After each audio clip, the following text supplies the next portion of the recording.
What up, guys? Annie here, Guild Forever, going to be doing a review for Batman v Superman Dawn of Justice. So, for those of you that don't know, this movie is going to be split into three parts because this movie is 3 hours long. So, I had to split it in three parts. Excuse me. Plus, it makes it easier for everyone else. I will say though, hopefully you guys don't mind, but the part one had like low quality. I just picked a random video source I can for the movie. The quality was not that good. I'm not gonna lie to you. Part one, and there was a little technical issues. It's not a huge deal. Trust me, it's not a huge deal. It's just the quality isn't that great for part one. But don't worry, I found a better video source in parts 2 and 3. So don't worry. Part 1 just has some low quality. That's it. But parts 2 and 3 have amazing quality. Don't you worry about that. Great, honestly. I know I saw this movie like years ago. I saw it back when it first released in theaters. And I remember the first time I saw it, I loved the movie. And to this day, I still love it. I can't help but, because here's the thing. Throughout the whole time when I was watching it, and even I feel like back then it was the same, even though I say I like Batman and Superman equally, and to some degree I do, I can't help but feel like I'm biased towards Superman. I don't know. It's just Superman. I don't know. There's something about it because I've always been a huge Superman fan, even as a guys. I don't get why I don't have look, I have my Captain America shirt on, but I felt like I should have worn, like, I have the Batman beanie. I should have worn my Superman shirt on. Man, I need a new Superman shirt. I just gotta say. But yeah, so I just wanted to say that it was amazing throughout the whole thing. Honestly, I will say that I was not a big fan of Lex Luthor. That's it. That was the only problem with the movie. Lex Luthor, he didn't come off as charismatic. He came off as the smart, manipulative sociopath he was throughout the animated series of Superman as well as in the comics.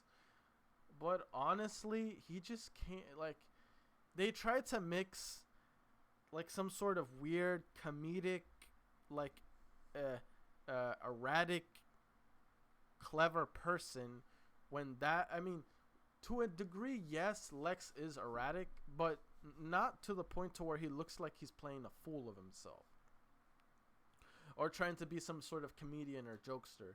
Honestly, I personally think I forgot his name, but the actor that played as Lex Luthor in this film, I personally think he should have played someone like the Riddler or the Joker. I'm pretty sure he would probably pull off a better Joker than Jared Leto, my personal opinion. But I heard that Jared Leto was very good as the Joker in the Justice League Zack Snyder cut, which, don't worry, we will get to that film as soon as I catch up with that. I do not know. I don't, because I'm not sure how the order works, but can someone let me know what movie I'm meant to see next?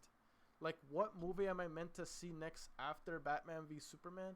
If someone can please tell me, I greatly appreciate it. And if you're wondering, it does not matter whether I've seen it or I have not seen it.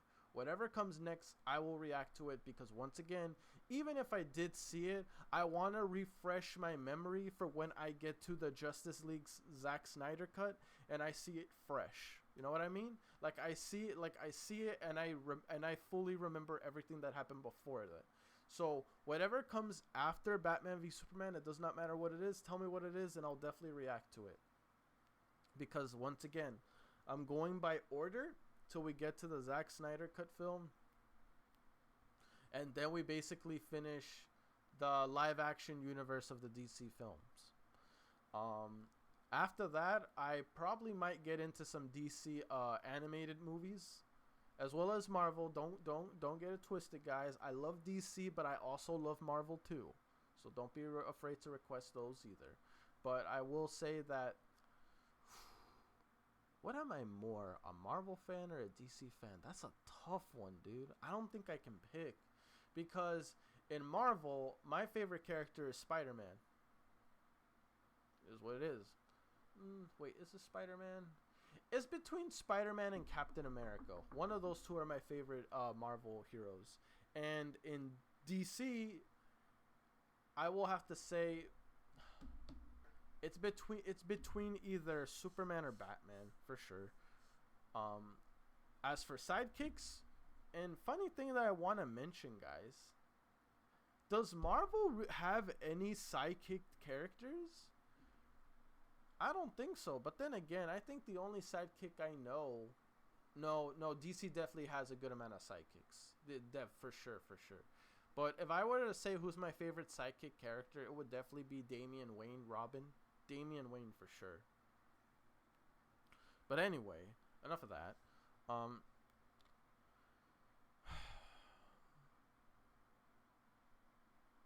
I definitely did like overall the build up to Doomsday. But I will say this.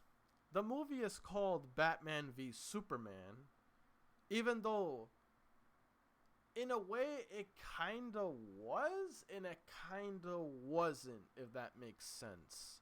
Because yeah, it was literally Bruce Wayne versus Clark Kent with the costumes and without the costumes. They were both butting heads, clashing with each other until it built up to a point to where they literally had to take it out in a fight.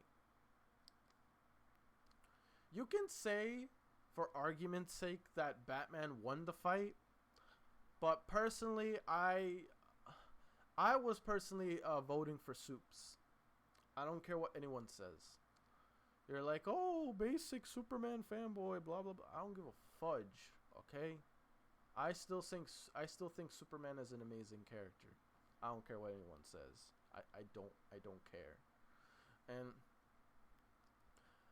even though Batman did it, I will admit, like, Superman, in actuality, Superman can pretty much beat up Batman anytime.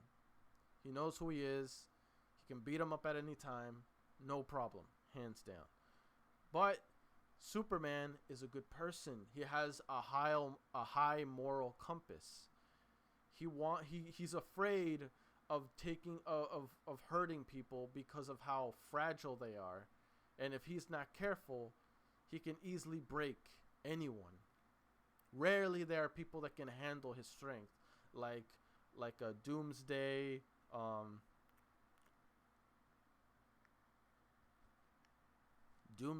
Darkseid, who else? There was some other guy. It was like that bounty hunter guy, the motorcycle bounty hunter, the one that, him. I keep forgetting his name, but there's him, the only one that can keep up with Soups. But yeah, other than that, Batman used Superman's morality against him, which is smart. I'm not gonna discredit Batman for that, despite the fact on how you can say, oh, it's immoral, oh, that's whatever, like, like, that's not an honorable way to win, or that's not really a fighter. It doesn't really matter. They're not fighting for competition or for strength. They're fighting each other to bring them down, and you'll use any trick in the book to take them down, regardless of the situation. Because here's the thing, in those kind of fights, you don't play fair, you play to win. And while I would have preferred Superman to be victorious in that fight, I give credit to Batman for using his weakness to his advantage. But in the end, I'm glad. But I will admit, though, I would be a lot more pissed off at Batman if he killed Superman. I would have been a lot more upset at him. But he didn't. He looked inside himself and thought, like, man, am I really about to take, like, I saw my mother and father killed before me, and right now, I'm not only about to kill the son of a mother who's still alive, but I'm about to prevent him from saving his mom, and then she's gonna die, and he's gonna go through the same thing I went through. Well, he already went through it with his father, but he's gonna experience it even worse.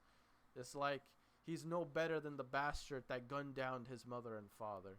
and he didn't want to have that blood on his hands. I respect him for that. Even though one can say like, "Oh, that's so stupid. He didn't kill him because they had to shade the same mother." Dude, shut up, okay? It's a sensitive topic, okay? Bruce visits his family all the time. He visits their grave all the time because he misses them. Clark, you saw when he was considering killing himself, when he was considering just disappearing from the city, like staying away and not being this messiah, this savior for the people. He thought of his father in his worst moments because he missed his father. He misses him. But the only reason he's still sane, he's still himself, he can still be as positive as he can be, is because his mother's alive and he's seeing Lois. That's what keeps him together. The only thing that's keeping Bruce, I guess you can say, stable is Alfred. Oh yeah, speaking of Alfred, I personally think this version of Alfred was pretty bad. I did not like this version of Alfred.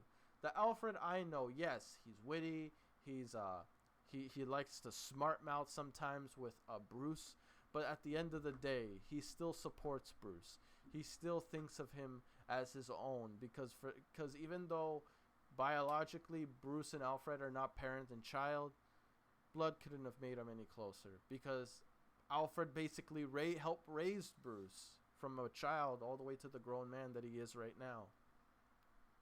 And be that as it may, I don't feel like this Alfred provided that emotional support that was there for him like the Alfred in the how can I say this? In the Christian Bale Batman films. I personally think the Alfred version in those movies was phenomenal. He was witty, he was wise, he helped out Bruce in his weaker moments. And not only that, he was supportive of him. Like, Alfred showed genuinely that he cared for Bruce. He worried about him. He tried to give him words of wisdom, tried to make things sound profound for him, guided him, helped him emotionally. Like, even when he was Batman or when he was Bruce, he was there as much as he could be. And I feel like that emotional support, that version of Alfred, that was not present in this film, in my personal opinion. Did he have his witty nature? Yes, he did, but it came out more of as a douchebag-ish almost. Like, he didn't really felt like an Alfred that emotionally supported Bruce. He felt more like an Alfred's like, oh fudge, man, you're Batman, and I guess I'll support you, dude. I guess. I mean, you're the master of the home, and I have to listen to what you say, whatever. All right, what you need me to do? It's like it's kind of like a pain in the ass for him. You know what I mean? Like, he didn't really felt like the Alfred I remember was there for Bruce, for his sake, not because he was told to, simply because Bruce was the master of Wayne Manor. He didn't help Bruce as a butler. He helped Bruce because he was family to him. That's the Alfred that I feel like was not present in this film. My personal opinion. You don't have to agree with me if you don't want to, but that's personally how I feel. But regardless of the nitpicks here and there, it was still a fantastic film, and I loved every single bit of it. Can't wait to see what film I gotta watch next. Once again, guys, let me know what I need to watch after this in the comment section down below, and I'd be more than happy to see it. Till then, see you guys in the next reaction. Peace, I'm out.